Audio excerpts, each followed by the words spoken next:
Então, a gente vai falar das rinossinusites agudas e crônicas, enfatizando a questão do tratamento, tá? Então, vamos só lembrar o conceito, né? Então, você tem uma infecção que é causada nas cavidades nasais e nos seios paranasais, tá? Então, o nariz, gente, ele é responsável pela condução desse ar que entra durante a respiração, tá? Ele tem as conchas nasais, a inferior, a média e a superior, e essas conchas, elas são responsáveis por aquecer o ar, lubrificar ou umidificar, né? E filtrar esse ar, tá? Então, esse ar, ele recebe, logo que ele entra no nariz, a gente tem essa região, que é a região da válvula nasal, então entra pela narina direita e narina esquerda, essa região da válvula nasal, esse estreitamento, junto com o início ali do corneto, né, a cabeça do corneto, é a área de maior resistência ao fluxo aéreo. Então, na hora que o ar entra, ele turbilhona, ele roda, né, ali, turbilhonando, ele vai ser aquecido, umidificado e filtrado, tá? Então, quanto mais frio tiver, quanto mais seco tiver, quanto mais poluído tiver, mais eu vou estar com esse nariz congesto. Então, as conchas, elas engurgitam e voltam, não é isso? O tempo todo, e elas podem secretar mais ou menos. A gente percebe que quando está mais frio, né, a gente fica com o nariz mais úmido. Quando está mais quente, fica com o nariz mais seco e mais amplo, tá? O que acontece quando a gente tem um processo viral ali, ou um processo viral, ou um processo até alérgico ali, tá? Eu vou ter um aumento da permeabilidade vascular, então começa a ter mais edema, começa uma hipersecreção ali, né? E eu posso ter a obstrução dos ossos de drenagem, tá? Então, todo dia a gente produz 2 litros de secreção nasal, isso engole, a gente nem percebe, tá? E eu posso, durante uma crise de rinite ou até de IVAS, né, de infecção de via aérea superior, isso pode para 4 até 6 litros. Associado àquela obstrução, né, dos ossos de drenagem, o que acontece? A gente acaba tendo secreção parada, né, no maxilar, frontal, etimoidal e os esfenoides, que ficam lá atrás, e é rico em proteína, quente, úmido, bactéria faz a festa, tá? Então, a rinocinusite aguda, o termo certo é rinossinusopatia aguda, né? A gente pode ter a rinite, a gente pode ter a IVAS, que é por vírus, né, propriamente dita, e pode ter a sinusite bacteriana mesmo, que é aquela causada por bactéria. A sinusite, gente, em geral, ela ocorre ali mais ou menos 7 a 10 dias depois de uma gripe ou depois de uma crise de rinite. Então, a gente às vezes fala assim, não tem jeito de ter sinusite antes de 7 dias. Isso é verdade em parte. Não tem jeito assim de eu estar com o nariz 100% e amanhã eu estou com sinusite bacteriana. Agora, às vezes, aquele paciente que já está arrastando ali um quadro gripal, ou está arrastando, não tô com gripe, mas meu nariz está sempre mais ou menos por causa da rinite. Ou um paciente que tem um nariz mais ou menos por causa de um desvio de septo, por exemplo, de outra alteração anatômica. Ele pode ter uma sinusite bacteriana ali de cara, tá? Então, o que a gente considera ali essa sinusite bacteriana? Essa presença de sinais e sintomas por até 4 semanas, tá? Entre 4 e 12, vocês vão ver que a gente considera subaguda, tá? E acima de 12 semanas crônica, tá? Então, a fisiopatologia é isso que eu falei para vocês. Obstrui os ossos de drenagem, tá? Essa secreção vai ficar parada ali, com isso ela vai ficando mais espessa, o movimento ciliar vai diminuindo e as próprias bactérias entram ali e fazem a festa, tá? Ela, em geral, é precedida por uma IVAS ou uma rinite alérgica propriamente dita mesmo, porque em ambos os processos, né, tanto na IVAS quanto na rinite, eu vou ter essa obstrução e esse edema, tá? Um causado por vírus, outro causado por alérgeno. E os dois, às vezes, têm sintomas muito parecidos. Aquela sensação de uma congestão, tem um paciente que tem um padrão mais obstrutivo, então ele tem mais aquele quadro de obstrução nasal, tem um paciente que tem um padrão mais secretor, tá? Então ele, às vezes, ele não obstrui tanto, mas ele secreta, né? Ele fica, deixa eu só um negocinho aqui, não tá certo. Ele secreta mais e obstrui menos, tá? Então, esse paciente que tem um padrão mais obstrutivo, às vezes a gente tem que lançar a mão aí de um vasoconstritor oral até, um descongestionante oral. por exemplo, um antialérgico associado à efedrina, tá? Na rinite, na IVAS mesmo, né, na infecção viral, o mais interessante é um paracetamol associado a uma efedrina, né, que é o famoso Tylenol Sinus. Então, o que a gente tem que fazer? Qual que é o nosso papel quando eu abordo uma rinite alérgica ou um resfriado? Evitar que isso vire uma infecção bacteriana secundária, tá?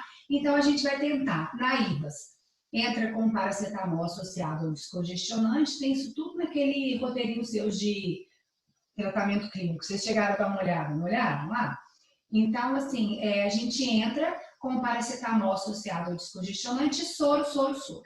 Na rinite alérgica, eu vou entrar com o antialérgico puro, se o meu paciente tiver um padrão mais secretor, ou entrar com antialérgico associado ao descongestionante, se o paciente tiver um padrão mais obstrutivo, tá? E soro, soro, soro, e o corticoide tópico também é uma ótima opção na rinite alérgica, é considerado padrão único, tá?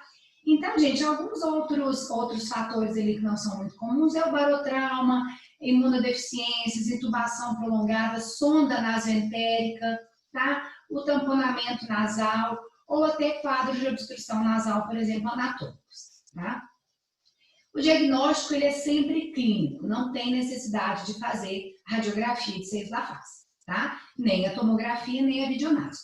Então, é aquilo, aquele paciente, a história é sempre clássica, né? O que acontece lá? Aquele paciente, ele fala para vocês que estava com o nariz mais ou menos ruim, estava usando lá o paracetamol com efedrina, ou usando o antialérgico com descongestionante, e de repente ali já não está mais fazendo efeito. Mesmo usando o descongestionante, mesmo usando, né, o soro e tal, ele está sentindo muito peso na face, a secreção amarelou, aquele mal-estar, às vezes entra uma tosse, pode ter febre ou não, não esperem febre para fazer diagnóstico de sinusite bacteriana, tá? Fica aquela sensação de cefaleia, às vezes uma pressão no ouvido, e aí ele não melhora, tá? Ele tem essa piora ali. Só lembrando que na IVAS, a secreção amarela em torno do 7º ao 10º dia. A amarela diminui de quantidade para melhorar, tá? Agora, só amarelou a secreção não é sinal de infecção bacteriana, quer dizer que vai melhorar. Agora, se o paciente, ele além da secreção amarelar, ele ainda começa a ter outras alterações aí, é porque isso aí infeccionou, tá? Então, olha só, permanência dos sintomas por 10 dias ou pior após o 5º dia. É isso que eu falei para vocês.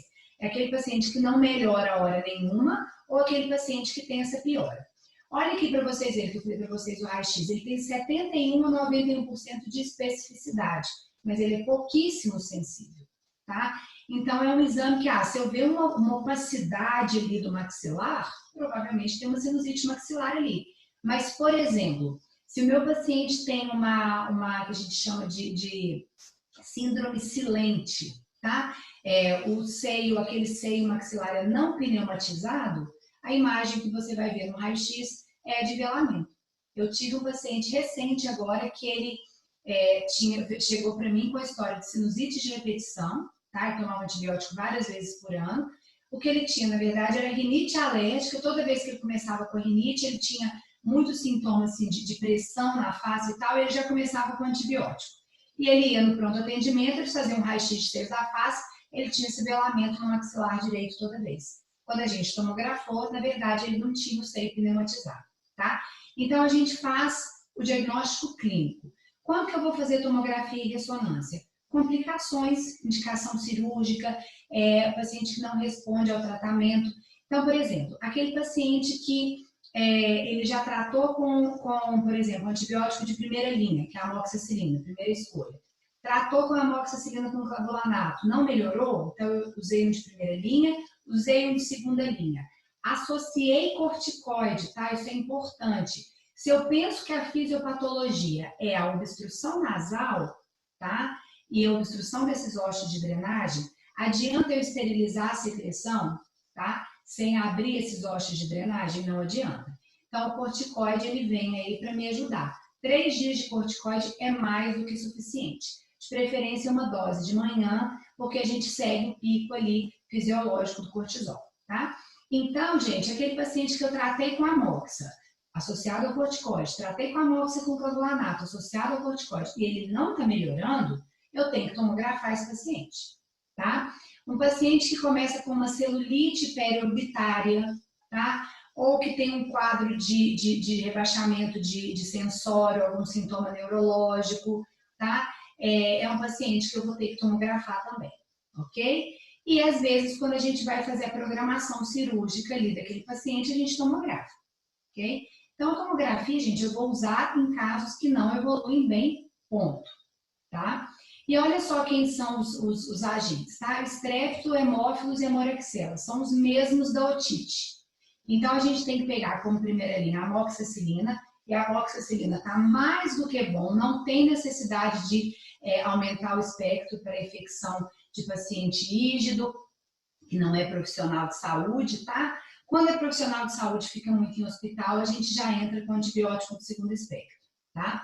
A amoxa com clavulanato, as cefalosporinas de segunda, por exemplo, cefaclor, tá? Os macrolídeos entram aqui, tá? A claritro, a gente considera ela como opção terapêutica e quando de primeira escolha também, se o paciente tem alergia à amoxicilina, tá? A azitromicina não é uma boa, tá? Nem para as amidalites, que a gente conversou, tá? E nem para as rinossinusites também, ok? Tá? E as quinolonas entram aqui como uma terceira opção aí, já as cefalosporinas de terceira e as quinolonas, você já vai colocar como uma terceira linha de tratamento aí, uma terceira escolha, tá? E é interessante associar aos corticoides. Mucolítico, gente, a gente só vai associar naquele paciente que tiver algum problema para expectorar. Não tem a mínima indicação, não tem necessidade de você usar mucolítico para o paciente que consegue se hidratar bem e tem um mecanismo de tosse, de assoar o nariz bem, tá? O mucolítico, ele é interessante para aquele paciente acamado, sequelado, ou criança muito pequenininha que não consegue assoar, expectorar. Agora, para o paciente rígido, não tem indicação, tá? Você vai associar o corticoide ao antibiótico e lavar o nariz com soro. E o vasoconstritor aqui, tá? Na IVAS, ele é uma boa. Então, aquele paciente está muito obstruído, eu posso usar um vasoconstritor tópico, tá? Nos primeiros dias. Eu, particularmente, não gosto de prescrever, porque a anafazolina, a gente compra 3 por R$10, né? No balcão da farmácia. E se o paciente ficar usando aquilo ali, ele vai acabar ficando dependente por uma inicial, né? Engurgitamento dos cornetos, depois uma hipertrofia mesmo. A gente fala melhor disso quando a gente for falar de rinite medicamentosa, tá? Que a gente fala hoje ainda. Então, eu particularmente não gosto muito de usar, mas vocês vão ver em alguns lugares usando. Então, resumindo, tá? É IVAS, tá? É resfriado, paracetamol com efedrina, tá? Porque o paracetamol tira aquele mal-estar da gripe e a efedrina descongestiona. Lavar o nariz. E espero que vai melhorar de 7 a 10 dias, tá? É uma rinite alérgica? Entra com antialérgico puro, se for um padrão mais secretor, né? O soro fisiológico e o corticoide tópico. Se for um padrão mais obstrutivo, entra com o antialérgico associado à efedrina, tá? E associa o soro fisiológico e o corticoide tópico também, ok? Infectou, não deu certo, tá? O que a gente vai fazer? A gente vai entrar com amoxicilina associado ao corticoide, tá? Tem as doses bonitinhas para vocês no roteiro. Amoxicilina associada ao corticoide, tá? Soro fisiológico para lavar. Tem necessidade de entrar com corticoide tópico na sinusite aguda? Isso não é consenso em literatura. Se você achar que o início de tudo foi uma rinite mal compensada, tá? Você pode entrar com corticoide tópico também, tá? Mas não é consenso de entrar nos episódios de sinusite aguda, ok? Tempo de tratamento, 3 dias de corticoide está mais do que suficiente, tá? 5 dias de paracetamol com efedrina está mais que suficiente. Gente, um sintomático, fala com o paciente para usar enquanto ele precisar, tá? Às vezes nem precisa usar os 5 dias, ok? O antialérgico, se for com efedrina, no máximo 7 dias, cuidado com o paciente coronariopata, paciente que tem cardiopatia, arritmia cardíaca, tá? Com essas efedrinas aí sistêmicas, ok? E aí, então, você vai usar 7 dias no máximo. Os antialérgicos orais a gente pode usar até 30 dias, mas em geral não precisa também. Vai usar ali 3 a 5 dias, tá muito bom. Soro, gente, todo mundo devia usar sempre, tá? Eu falo que soro fisiológico, principalmente no paciente que é alérgico, tem que ser igual escovar o dente e tomar banho, todo dia, tá? Igual escovar dente, né? 3 vezes por dia, é o ideal, tá bom? Então, resumindo, é isso. A gente trata dessa forma, tá? E as rinossinusites crônicas? Então, vamos entender isso, né? Eu falei para vocês que é um processo que vai acontecer, né, depois de 12 semanas. Então, nesse meio do caminho aí, a gente chama de sinusite subaguda. Às vezes é um paciente que ou não respondeu bem àquele tratamento inicial, às vezes tratou com azitromicina, ou mesmo com uma amoxicilina só. Então, ele melhorou, mas não melhorou de tudo, tá? Então, ele está arrastando um quadro ali, que se você às vezes entrar com o antibiótico correto, você melhora. Ou é um paciente que realmente tem uma alteração anatômica ali, e aquilo vai arrastar e vai acabar virando uma sinusite crônica. Então, passou de 12 semanas, a gente considera sinusite crônica.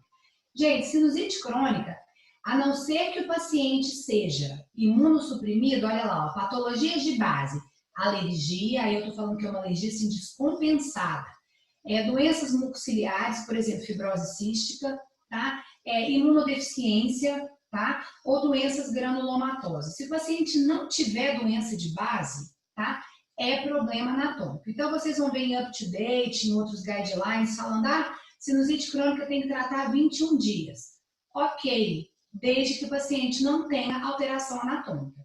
Se o problema do paciente for um tumor, for uma hipertrofia ali de concha média, for um desvio de septo grande, não adianta dar 21 dias de antibiótico, tá? Vocês vão dar 21 dias de antibiótico para aquele paciente que está com uma sinusite crônica por causa de uma imunodeficiência, uma doença de base ali. Ok. Caso contrário, a gente tem que abordar esse paciente cirurgicamente. Então, eu costumo brincar que é o seguinte, sinusite crônica é igual a tratamento cirúrgico, tá? Eu tenho que descobrir por que aquele paciente, por que eu não consigo, o que é o tratamento da sinusite? Eu desobstruo os ossos de drenagem e aquela secreção vaza, simples assim, tá? Isso pode acontecer até espontaneamente se o paciente der sorte, tá? Agora, quando que eu não vou conseguir desobstruir isso? Quando eu tiver doença de base, tá? Então, tá aqui, ó. Então, alta virulência da bactéria, tratamento inadequado, é aquilo que eu falei para vocês. Arrasta ali, tá? Ficar atento com as questões odontogênicas. Então, às vezes, o paciente ele tem um foco odontológico, principalmente na região do maxilar, tá? E ficar de olho aí nessas doenças sistêmicas. Então, o que acontece? Aquele paciente, mesmo você, às vezes, fazendo o tratamento correto, você observa que esse paciente não melhora de tudo. Tá? É aquele paciente que eu falei para vocês que tratando com amoxicilina e corticoide não melhorou, tratamos com amoxi com clavulanato não melhorou, ou aquele paciente que tem a rinite, a gente está tratando bonitinho a alergia dele, a gente entra com o antialérgico na hora certa, ele usa o soro fisiológico direitinho, usa o corticoide tópico direitinho, e mesmo assim ele fica tendo episódio de infecção. Tem que tomografar, tá? Tomografia, ponto final, tá? Para a gente estudar a anatomia desse paciente. Quando é que eu faço ressonância desse paciente? Gente, se eu tiver suspeita de complicação intracraniana, só, tá? Então, é aquele paciente que tem um tumor de seios da face, e aí você tem suspeita que está erodindo base de crânio, ou aquele paciente que faz uma celulite periorbitária, tá? Até nesse, a tomografia de órbita resolve pra gente, tá? É mais aquele paciente que faz um empiema por causa de uma sinusite, faz uma meningite por causa de sinusite, ou tumores mesmo que vão para a base de crânio. Então, ressonância não tem indicação de pedir. Nós vamos pedir exceção da exceção da exceção. O que a gente pede é a tomografia, que é o padrão ouro, que vai me falar por que esse paciente está tendo esse problema, tá? O exame endoscópico, tá? A gente faz para complementar a tomografia. Então, por exemplo, a tomografia ela não diferencia para mim densidade de partes moles ou se aquele material de densidade de partes moles é pólipo ou por exemplo, secreção. Então, esse paciente eu vou ter que olhar, tá? Eu vou só separar uma imagem para vocês verem aqui da tomografia. Deixa eu abrir aqui só para vocês verem. Vou mostrar para vocês uma imagem de sinusite aguda, tá? Apareceu? Fala um sim ou não aí para mim. Não. Ainda não. Vou compartilhar agora, peraí. Muito bem, agora vai dar.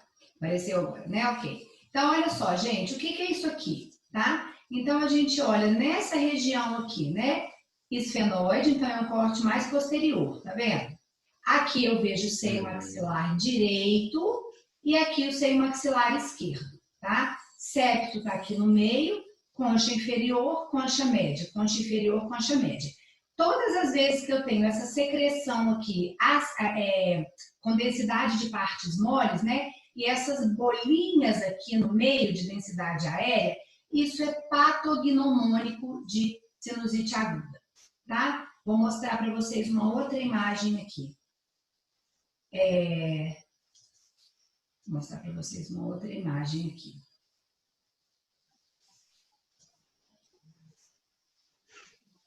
Essa imagem aqui, ó. Tá vendo que eu tenho essa secreção aqui? Aqui é, ó, órbita, então esse corte aqui é mais anterior. Olha a imagem dos músculos aqui, tá, gente? O reto medial, o reto lateral, tá? Da órbita. Aqui nessa região aqui, ó, eu tenho o etimoide, tá vendo? Isso é um aspecto de sinusite crônica. A sinusite aguda, ela pode ter isso aqui também, tá? Mas quando eu acho ela com aquelas bolinhas, é patognomônico de sinusite aguda. Do lado de cá eu tenho um etimoide um pouco melhor, tá vendo? Mas um pouquinho velado também. Aqui eu tenho só um espessamento da mucosa do maxilar, tá vendo? E olha nessa região aqui, eu tenho essa densidade de partes moles e no meio parece que tem uma densidade cálcica no meio, tá vendo? Vocês estão vendo? Parece um branquinho aqui. Quando eu acho isso aqui, é patognomônico de sinusite fúngica, tá? E sinusite fúngica é igual a tratamento cirúrgico, ok? Tá? Então, a gente tem que ter essa, né, conseguir ver isso também. Porque tudo às vezes vem laudado para a gente como assim, espessamento da mucosa sugestiva, compatível com sinusite crônica. Tá. Espessamento de mucosa não necessariamente é sinusite que eu vou ter que abordar cirurgicamente. Você tem que lembrar que aqueles 4, 6 litros de secreção ali daquele paciente que está com uma doença descompensada, ali, uma rinite ou alguma coisa, está circulando, tá? Então, às vezes, a gente vê esse nívelzinho leve, não tem muito problema, isso não tem tanto achado. Então, aqui tem uma série, tá vendo, de doenças, tá? De doenças que podem predispor a sinusites crônicas, tá? Mas é aquilo que eu falei para vocês. Naquele paciente que tem seios isolados, então ele tem só no maxilar, só no etimoide, um esfenoide, a gente vai pensar mais numa questão anatômica. Aquele paciente onde eu vejo um velamento, uma pansinusite, então um velamento dos 8 seios, a gente vai interrogar aí doença de base, tá? Então a gente tem que ter essa atenção aí. Os agentes etiológicos é que eles mudam, tá? Então já vem o streptopneumônio, hemófilos e hemorraxela aqui também. Mas aí eu tenho que pensar nos anaeróbios, tá? E na pseudomonas, principalmente fibrose cística, HIV e intubação, tá? Então, já não adianta eu usar a amoxicilina pura mais. Então, aqui eu já tenho que entrar com a amoxa, com clavulanato, tá? A clinda, talvez seria melhor deixar ela para associar com outra coisa, porque ela vai pegar bem os anaeróbios, mas não pega bem os outros, tá? Então, a gente devia talvez deixar para associar ela, deixar ela com um terceiro espectro ali, tá? E aí a gente tem que entrar com corticoide sistêmico também, tá? Descongestionante é a mesma coisa. O hipatrópio nasal não existe mais no Brasil, tá? Não tem, ele existia antigamente, não existe mais ele no Brasil, tá? Então esquece isso aqui, não tem mais. Porque vocês vão achar isso na literatura, por isso que eu coloco aqui, tá? Então a mesma coisa, pode entrar, né, com o corticoide. O melhor descongestionante sistêmico, gente, é o corticoide. O melhor antialérgico do mundo é o corticoide. O problema é que ele tem efeito colateral, tá? Então, a gente tem que entrar com ele poucos dias, associar antibiótico terapia adequada, tá? E avaliar se esse paciente tem necessidade de cirurgia, ok? Então, é isso que a gente tem que avaliar. Só fazendo um adendo, tá? Em relação às IVAs e às rinites alérgicas, as sinusites bacterianas, a gente vê muito isso em prescrição, principalmente de pronto-socorro. Gente, não é para sair dando tiro para todo lado, tá? Se você entrou com antibiótico, é porque você está suspeitando de sinusite. Antialérgicos orais são proscritos em sinusites, tá? A gente cansa de ver um antibiótico associado ao antialérgico. Não. Se você for entrar com um antibiótico oral, então você vai entrar com corticoide, 3 dias, tá? Se você suspeitou de rinite alérgica, você vai entrar só com antialérgico. E se você suspeitou de infecção viral de IVAS, você vai entrar só com paracetamol com descongestionante. Ou se o paciente tiver contraindicação descongestionante, só com o paracetamol. Combinado, tá? Então, não é para fazer aquela lista lá de 250 remédios, não, que a gente às vezes vê de vez em quando. Então, resumindo, paciente que persiste com o sintoma, mesmo após o tratamento correto, ou aquele paciente que tem história de infecções de sinusite de repetição, é igual à tomografia. Se for necessário, faz a videonase para complementar, tá? E a gente vai indicar a cirurgia se tiver alguma alteração anatômica que justifique aquilo. Ah, tá, é uma sinusite em todos os seios, tá? Não tem uma alteração anatômica muito ali que justifique aquilo ali? Vamos tratar e pesquisar a doença de base. Resumindo, é isso, tá? Aquele tratamento de 21 dias nós vamos usar só para paciente que for imunossuprimido, tá? Ou tiver alguma doença.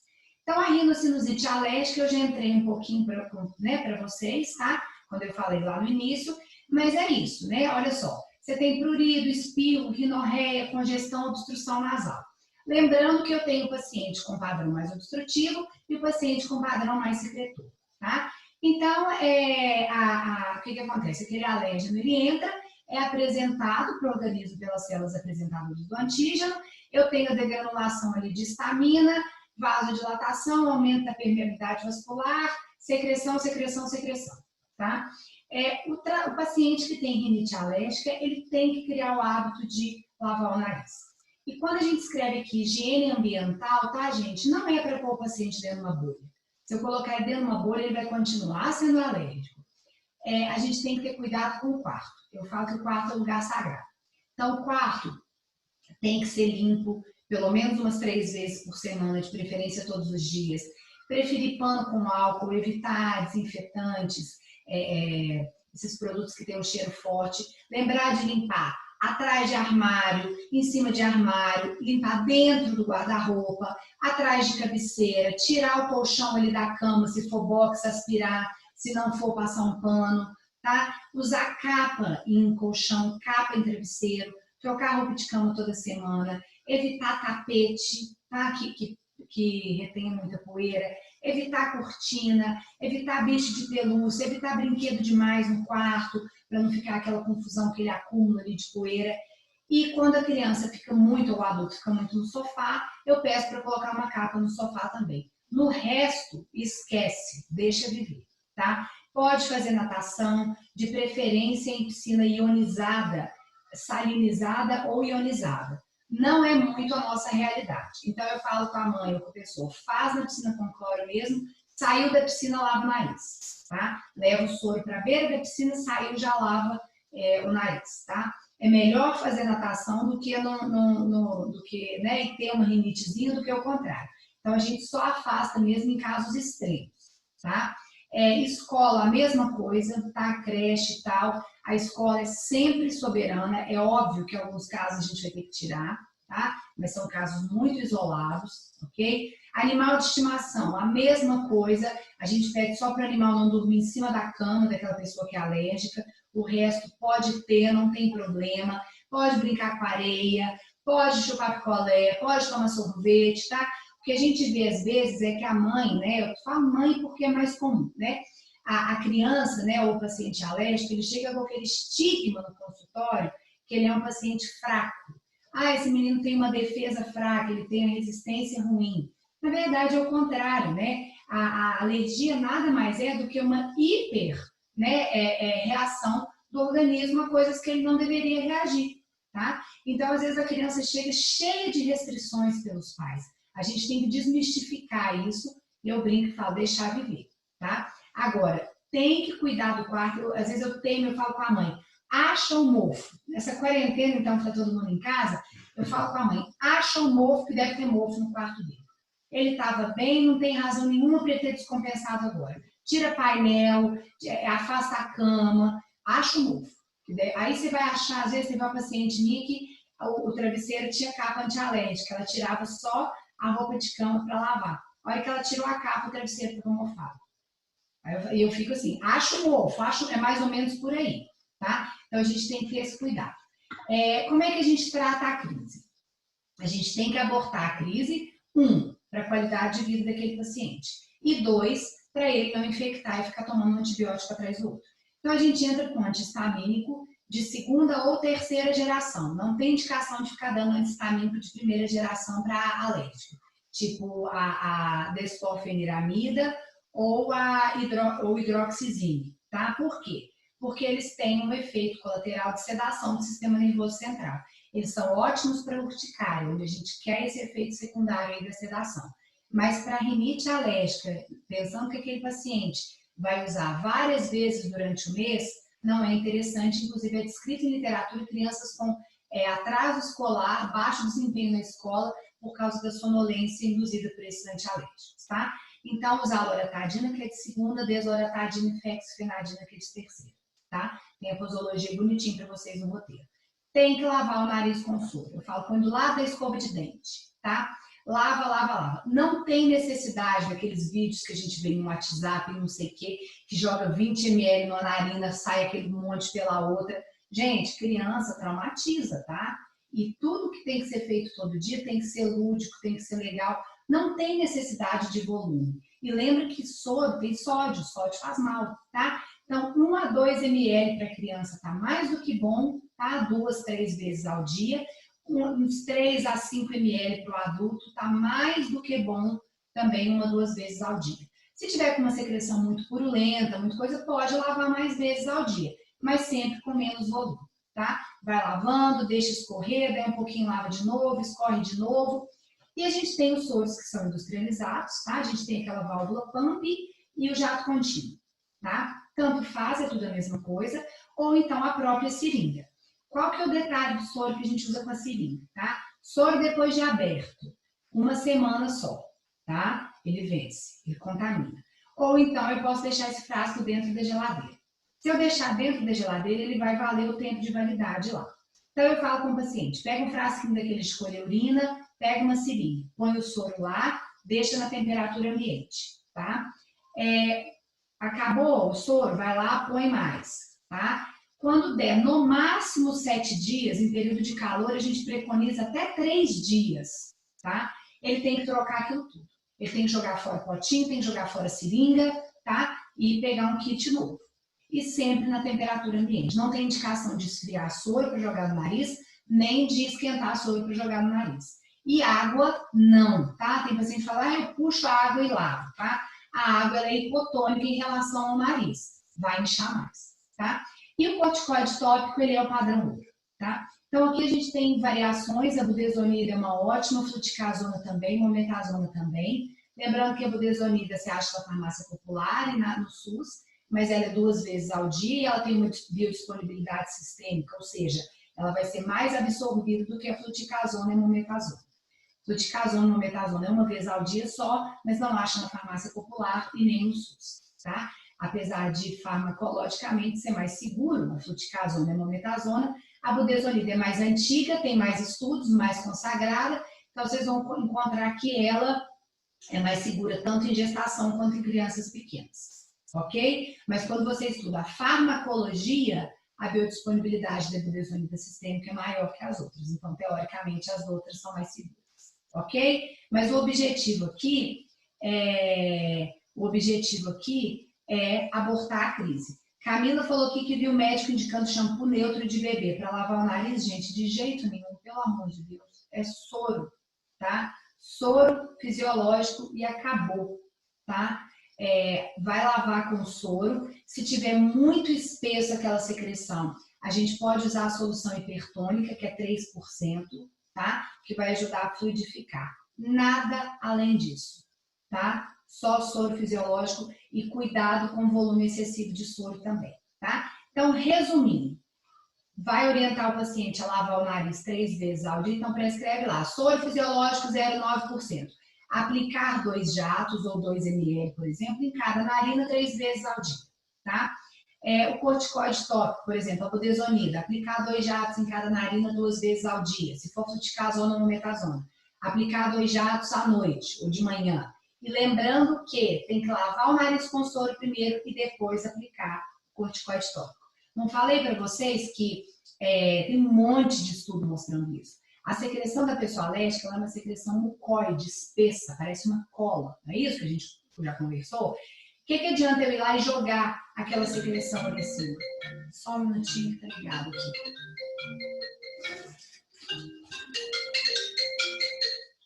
Então, gente, não vai adiantar nada eu pegar aquele remédio ali e jogar em cima do nariz que está cheio de uma secreção mucoide espessa.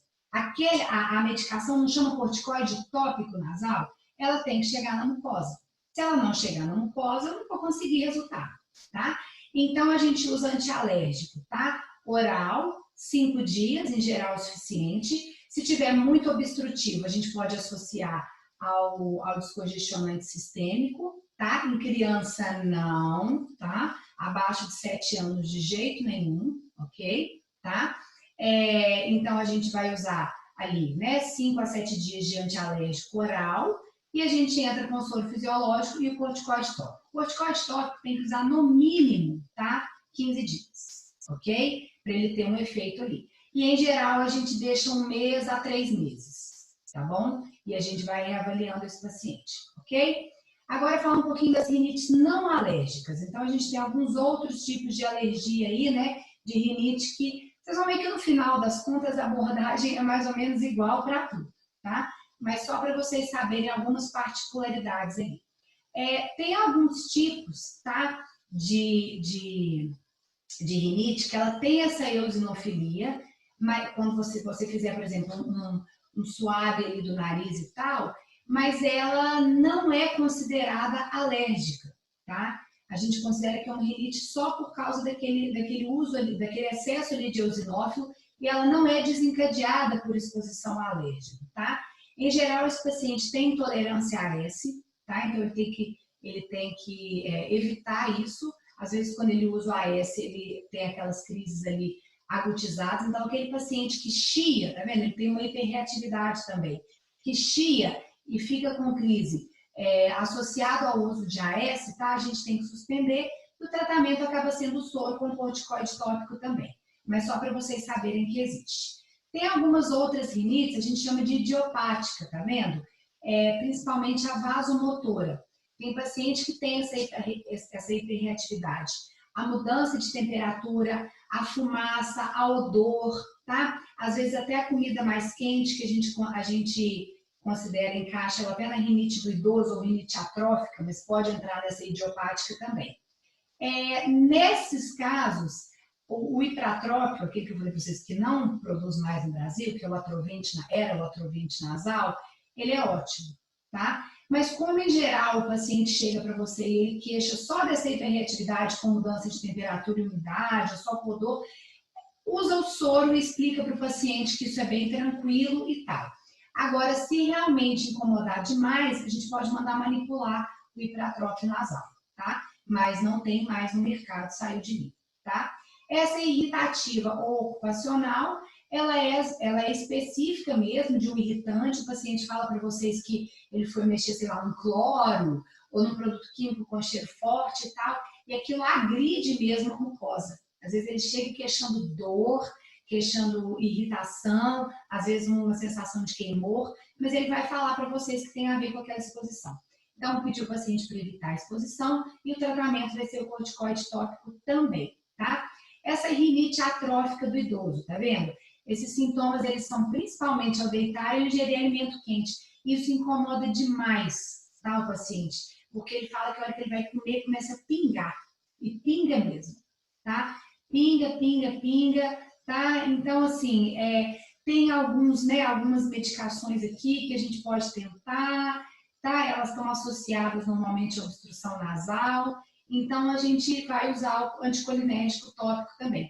Para esses pacientes aqui, eu costumo pedir para manipular o hipratrópico, tá? Na verdade, vocês vão ter que evitar esses medicamentos aqui de baixo, ó, reserpina, guanetidina, fentanolamida, metildopa, eles podem causar obstrução nasal, tá? No idoso, Então, tem que ficar de olho aí e evitar esse tipo de medicamento. Se o paciente tiver essa intolerância no idoso, a gente tenta trocar para outro, sempre discutindo com o médico que prescreveu, tá, gente? Isso é uma questão ética. Ética e de responsabilidade também. Sempre que eu for mexer em qualquer medicação que foi outro médico que prescreveu, tá? A não ser assim, o médico do posto começou o tratamento lá da rinite e mandou para mim. Eu, como otorrino, vou assumir o caso. Ok, aí eu posso mudar, não tem problema nenhum. Agora, sempre que o paciente tem uma comorbidade, faz o uso de uma medicação X para aquela comorbidade que é acompanhada por um cardiologista, por exemplo, e aquilo ali está atrapalhando o que eu resolvo o meu problema, eu tenho que discutir com essa pessoa antes de mexer na medicação. Combinado? A mesma coisa vale para a renovação de receita. Eu falo sempre para vocês. Por que a receita vence? Porque está na hora do paciente voltar e ser reavaliado. A gente pega, às vezes, paciente que tem 5 anos que está tomando aquele antihipertensivo ali. Ah, mas você fez... Ah, não, eu vou lá, o médico só renova para mim a receita. Você pode até renovar, mas aí você vai assumir o controle pressórico daquele paciente, então. Tá? Ou o controle psiquiátrico daquele paciente, ou o controle da diabetes daquele paciente. Você, como médico, você pode fazer isso. Mas então, eu quero renovar a receita do antihipertensivo B, então você vai fazer a medida da PA, você vai fazer a avaliação cardiovascular, você vai fazer tudo bonitinho. Combinado? Então, não existe renovar a receita sem você fazer uma anamnese completa em relação àquele remédio que você vai prescrever, exame físico completo, e aí, no fim, você tem hipótese diagnóstica, a conduta é que é a prescrição do remédio, tá? Então, tomar cuidado com isso aí. Gente, a rinite hormonal, ela entra aqui mais ou menos junto com a rinite gestacional, porque a rinite gestacional nada mais é do que uma rinite gerada, né, pelos hormônios da gravidez, mas olha só, eu tenho paciente que ele pode ter a rinite relacionada ao ciclo menstrual e às vezes ao uso de anticoncepcional, tá? Então, o que a gente tem que fazer? Suspender o anticoncepcional desse paciente ou às vezes tentar tratar com descongestionante ali só na época, só quando eu vou ficar na época da menstruação, ele usa às vezes alguma medicação para aliviar essa obstrução nasal ali. Avaliar se esse paciente não tem associado a isso um desvio de septo ou uma hipertrofia de corneto, tá? A rinite gestacional é um negócio que vocês vão ver muito, tá? Porque normalmente é o paciente que já tem uma rinite prévia e olha só, é congestão nas últimas 6 semanas ou mais de gestação, tá? Aparece 2 semanas após o parto, mas a gente às vezes vê ela mais precoce. Não seria a rinite gestacional pura, seria uma rinite alérgica que o paciente já tem e que piora durante a gravidez, tá? E qual que é o problema, gente? As primeiras 12 semanas eu brinco que nem água a gente pode dar para gestante, não é isso? A gente evita todo e qualquer medicamento, tá? Depois das 12 semanas, a gente tenta manusear só com soro fisiológico.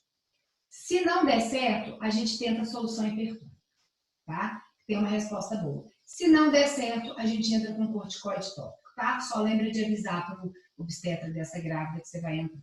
Dá para entrar com segurança, sim. É muito melhor, às vezes, você entrar com corticoide tópico do que aquela grávida ficar fazendo sinusite de repetição, reinfectando, tendo que tomar antibiótico ali, tá? Então, quando você põe na balança, o custo-benefício do corticoide tópico é uma boa.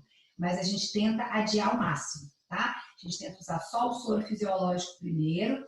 Se não der certo, a gente tenta a solução hipertônica. Se não der certo, a gente entra no corticoide tópico, tá? A rinite medicamentosa, gente, é o famoso vício, né? Pela nafazolina, oximetazolina, efedrina ou fenilefrina, tá? Esses descongestionantes tópicos. Então, como eu falei para vocês, o que começa, né? Começa a usar por algum motivo. A pessoa não começa a usar à toa. Então, ou porque tem uma rinite alérgica, ou porque tem um desvio de septo, ou tem uma hipertrofia de corneto, tá? E com isso, o que acontece? Vai pingando. Na hora que pinga, você tem uma vasoconstrição ali. Daí um pouquinho isso incha de novo. Pinga, retrai de novo, incha de novo. E o que vai acontecer? Chega uma hora que começa a ter uma hipertrofia desse corneto. Então, olha aqui, ó, uso máximo 2 vezes ao dia por uma semana, tá? Não pode usar mais do que isso. A gente vai usar só em IVAs, tá? No paciente que estiver muito sintomático, tá? E aí a gente tem que ter cuidado com essa medicação. Tem que tentar tirar do paciente. Como é que a gente tenta tirar, tá? Primeiro, a gente já coloca, né, passa um antialérgico com descongestionante oral. Então, por exemplo, uma afexofenadina com efedrina, durante uma semana, tá?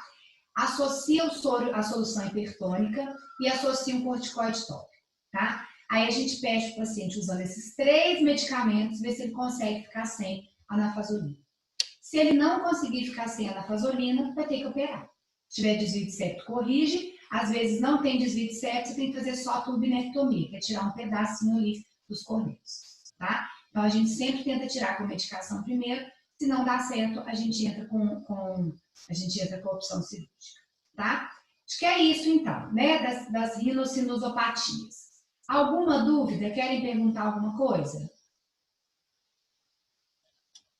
Andressa, Pode falar. repete só esse último tratamento da rinite medicamentosa. Você falou quais que são os medicamentos? A solução hipertônica tem naquele roteirinho também, viu? A solução hipertônica, tá? Que a gente usa, então você entra com... Primeira coisa, você suspeita, né? Fala com o paciente, ó, para de usar, né, e tal.